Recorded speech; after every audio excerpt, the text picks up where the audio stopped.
সিরাপে alcohol থাকে, কাশের syrup ইত্যাদি, এইসব এই অ্যালকোহল যুক্ত সিরাপ খাওয়া জায়েজ কিনা? দেখুন, প্রথমত হচ্ছে রাসূলুল্লাহ সাল্লাল্লাহু আলাইহি ওয়াসাল্লাম বলেছেন, আল্লাহ সুবহানাহু ওয়া তাআলা পৃথিবীতে এমন কোনো অসুখ নেই যে অসুখের জন্য তিনি ঔষধ তৈরি করেননি। ইন্নাল্লাহা লাম ইয়াজআলিদ দাওয়া, এমন কোনো ঔষধ নেই যার জন্য তিনি দাওয়া তৈরি করেননি, এক নম্বর কথা। দুই নম্বর, রাসূল সাল্লাল্লাহু আলাইহি ওয়াসাল্লাম বলেছেন, আল্লাহ সুবহানাহু ওয়া তাআলা হারাম জিনিসের মধ্যে তোমাদের কোনো ঔষধ রাখেননি, হারাম জিনিসের মধ্যে। অতএব হারামের মধ্যে কোনো ঔষধ খোঁজার আমাদের কোনো প্রয়োজন নেই, আমাদেরকে অবশ্যই হালাল খুঁজতে হবে, কারণ তিনি ঔষধ রেখেছেন এবং হালালের মধ্যেই রেখেছেন।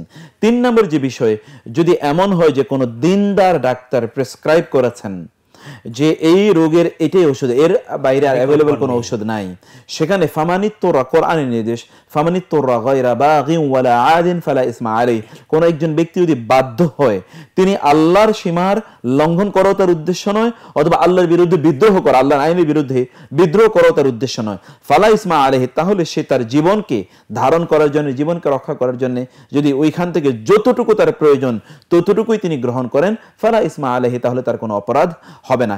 এর উপর ভিত্তি করে আমরা প্রথম যে বিষয়টি বলতে চাই তা হচ্ছে যে ইনশাআল্লাহ যদি হালাল কোনো বিষয় পাওয়া যায়, যেমন মধুর মধ্যেও এই যে ঠান্ডা বা এই কফ কাশি ইত্যাদির ঔষধ রয়েছে, সেটি আমরা গ্রহণ করতে পারি।